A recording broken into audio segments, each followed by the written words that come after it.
거짓말이야! 그 인간은 악마예요. Setelah menceritakan masa lalunya kepada Dohee, Dohee pun akhirnya bisa menerima Guwon seutuhnya. Meski akhir kisah Yi-sun menyedihkan dan memilih untuk bunuh diri ketimbang masuk surga, Dohee lantas memeluk suaminya itu untuk menghiburnya, dan di sana Guwon berjanji akan membuat akhir kisah cinta mereka menjadi indah. Guwon lalu memperlihatkan kunang-kunang yang ada di dalam ruangannya.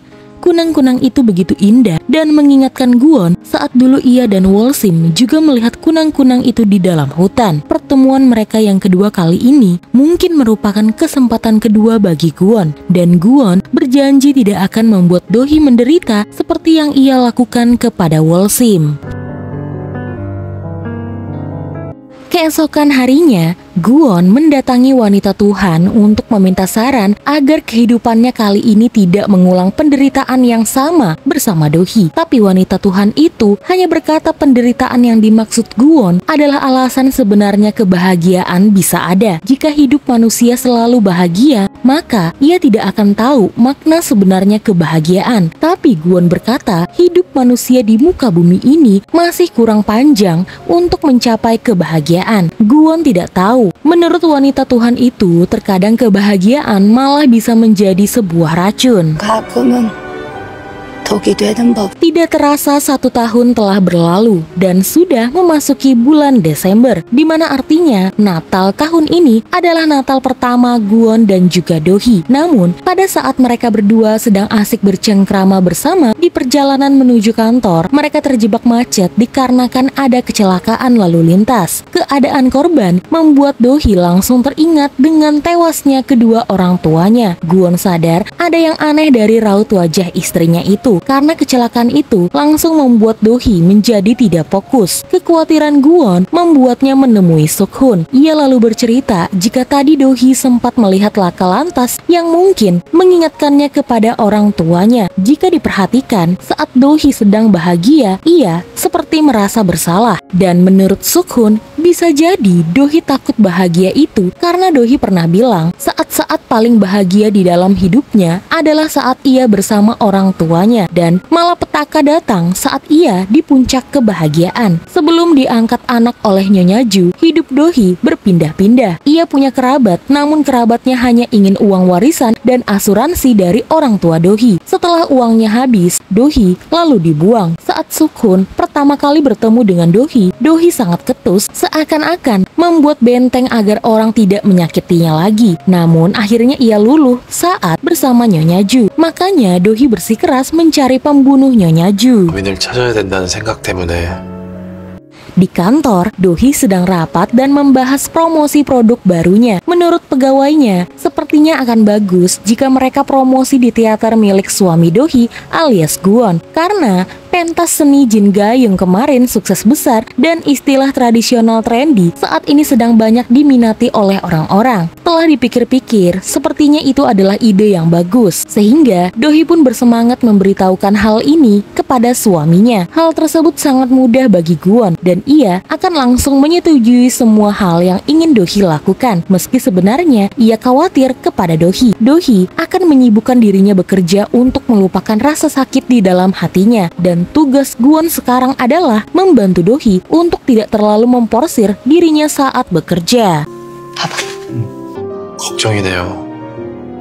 Malam harinya, Guwon melihat Dohee yang sedang sibuk bekerja. Ia sampai ketiduran di meja kerjanya karena banyaknya kerjaan yang ia bawa pulang. Di sana, Guwon melihat Dohee sepertinya sedang bermimpi buruk. Di dalam mimpinya, Dohee kecil mencari ibu dan juga ayahnya. Ia menangis sendirian. Lalu kemudian Guwon masuk ke dalam mimpi Dohee dan menenangkannya. Ia juga berkata, ini semua bukan salahnya Dohee. Untuk meredakan kesedihan Dohee, Guwon mengajak Dohee untuk menemui orang-orang yang ia cintai. Di mimpinya itu, Dohee melihat ibu, ayah, serta Nyonya Ju sedang menghias pohon Natal bersama-sama, dan mereka pun mengajak Dohee untuk memberikan hiasan bintang di atas pohon Natal itu. Bahkan di mimpi itu, mereka sama-sama makan kue bersama dan bersuka cita. Mimpi yang sangat indah sampai-sampai Dohee enggan untuk bangun dari tidurnya.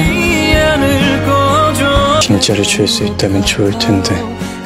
Pagi harinya, Dohee bangun dan mendengar Guwon sedang ngomel-ngomel sendirian. Rupanya Guwon sedang kesusahan mengurai hiasan Natal. Dohee lalu membantu suaminya itu dan ia bercerita jika tadi malam ia bermimpi sedang menghias pohon Natal bersama keluarganya. Dan pada saat itu hiasan yang dipegang Guwon malah rusak parah. Guwon berkata daripada menghias secara manual lebih baik pakai kekuatannya saja. Tapi menurut Dohee jika seperti itu maka nuansa Natalnya akan berkurang. Tapi ujung-ujungnya mereka malah sepakat untuk tidak menghias pohon Natal itu dan membiarkannya polosan saja. Hari-hari Dohee dan Guwon dilalui dengan bahagia. Bangun tidur, sikat gigi bersama, sarapan, lalu berangkat bekerja bersama dan kemudian saling tukar kado di hari Natal. Dan tidak lupa saling memadu kasih bagai dunia hanya milik mereka berdua saja. Hari itu di kantor Guwon, ia sudah menerima proposal dari Mirai F&B, kantor istrinya, dan ia langsung menyuruh Pak Bokyu mengurus kerjasama ini dan tidak mengganggunya karena sekarang ia sibuk hidup bahagia bersama Dohee. Pak Bokyu sampai bingung sebenarnya apa pekerjaan Guwon jika semua pekerjaan ia yang kerjakan, dan jawaban Guwon cuma satu, yaitu menjadi suami Dohee. 장은 도대체 본업이 뭐야? 도도의 남편. Sebelum bertemu dengan Dohee, Guwon berniat untuk membeli bunga karena dipikir-pikir ia belum pernah memberikan istrinya bunga. Tapi tiba-tiba jari-jarinya terbakar yang artinya ia harus segera membuat kontrak. Guwon langsung menemukan seseorang yang sedang butuh pertolongan alias perlu uang. Dengan cepat ia ingin membuat kontrak dengan orang tersebut dan ia malah ketahuan oleh anak-anak buahnya. Mereka pun akhirnya tahu jika bos baru mereka ini adalah seorang demon alias iblis. Karena dari awal mereka sudah menduga jika Guwon bukanlah manusia biasa. Mereka pun berjanji akan selalu mengikuti kemanapun Guwon pergi, bahkan neraka sekalipun.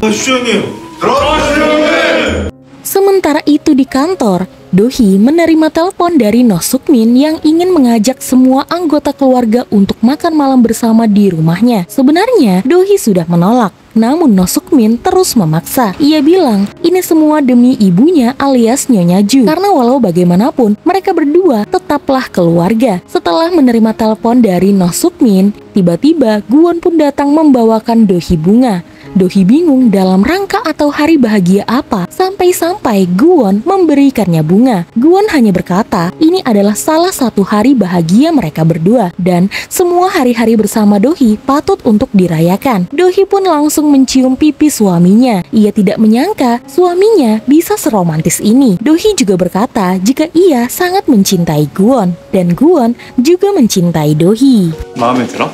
그럼. Sementara itu, Kim Se-ra semakin terpuruk semenjak kehilangan Noh Do-kyung, putranya yang tewas bunuh diri. Ia mulai membenci suaminya dan kemudian mencari cara untuk menjatuhkan Noh Suk-min. Tapi sayang, saat membongkar berangkas milik suaminya dan menemukan buku demon, Kim Se-ra justru terpergok dan ia pun sangat ketakutan karena takut suaminya bakalan berbuat macam-macam kepadanya. 대체 어디까지 하는 거야? Ternyata acara makan malam di rumah Noh Suk-min adalah rencana Noh Suk-min untuk menyatukan mereka semua agar mau memberikan saham yang mereka miliki untuk Noh Suk-min seorang agar ia semakin berkuasa. Noh Suk-min berjanji akan berlaku adil, namun Suk-hun tidak bisa melakukannya. Ia akan tetap mendukung Noh Suk-min tapi tidak dengan sahamnya karena ia tahu sifat serakah Noh Suk-min. Sama seperti Dohee, ia tidak akan menyetujuinya. Bahkan Dohee bertanya apa benar Noh Suk-min sama sekali tidak tahu tentang perilaku mendiang putranya Noh Do-kyung, atau selama ini Noh Suk-min hanya pura-pura tidak tahu saja. Karena tampaknya dari raut wajah dan perilaku Noh Suk-min sama sekali tidak memperlihatkan kesedihan dari seseorang yang baru saja kehilangan seorang ibu dan juga kehilangan putranya. 잘못된 선택은 안 하길. 내 친절은 오늘까지야. Ternyata ancaman Noh Suk-min kepada semua orang tidak main-main. Ia bahkan menuduh perusahaan Sukun telah menyelewengkan dana kompensasi perusahaan dan menjadikan semua karyawan tetapnya menjadi karyawan kontrak tanpa rapat terlebih dahulu. Menurut Noh Suk-min, ia hanya berbisnis dan bisnisnya adalah memakjulkan atau mencopot jabatan Sukun sebagai direktur investasi Mirai, dan ia ingin memperlihatkan kepada Sukun siapa yang paling berkuasa. Sukun langsung menelpon Dohee dan memberitahukan semuanya jika Noh Suk-min sudah menunjukkan sifat aslinya. Rupanya, istri Noh Suk-min pun telah disingkirkan. Kim Se-ra akan dirawat di rumah sakit tanpa ada seorang pun yang boleh mendekatinya. 지금까지 입원하는 걸로 하세요. 네.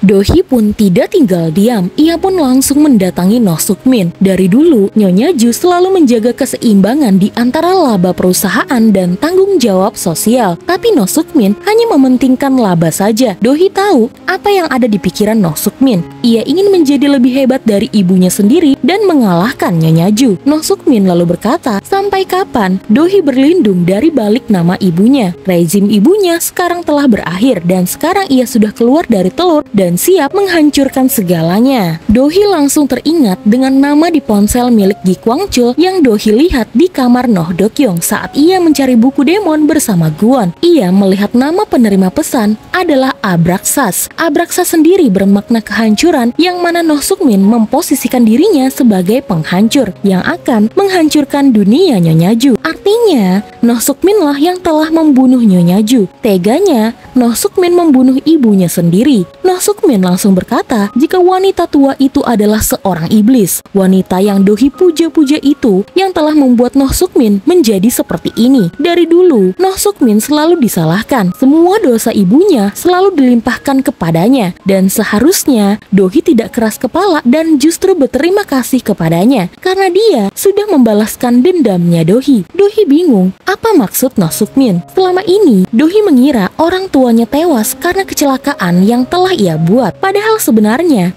ibunya lah yang telah membunuh orang tua Dohee, orang yang paling Dohee percayai. 남 탓하는 재주.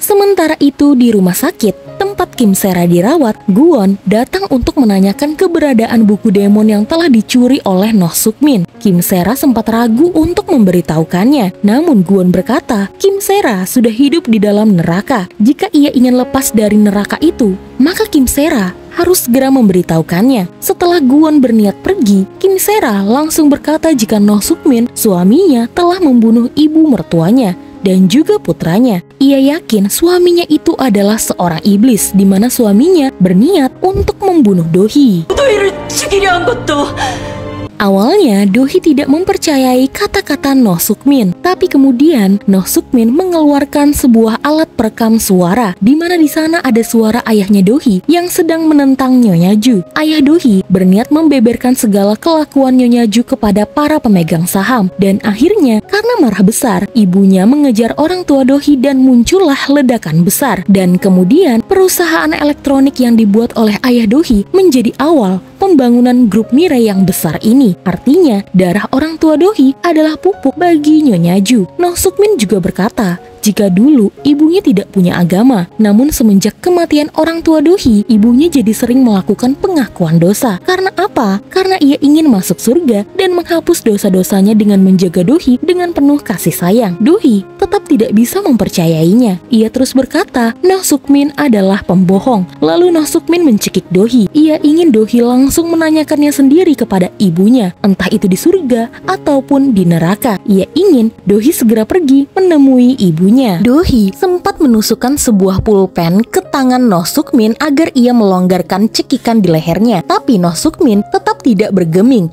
Ia semakin mencekik Dohee dan ingin membunuh Dohee pada saat itu juga. 노성민, 그 인간은 악마예요.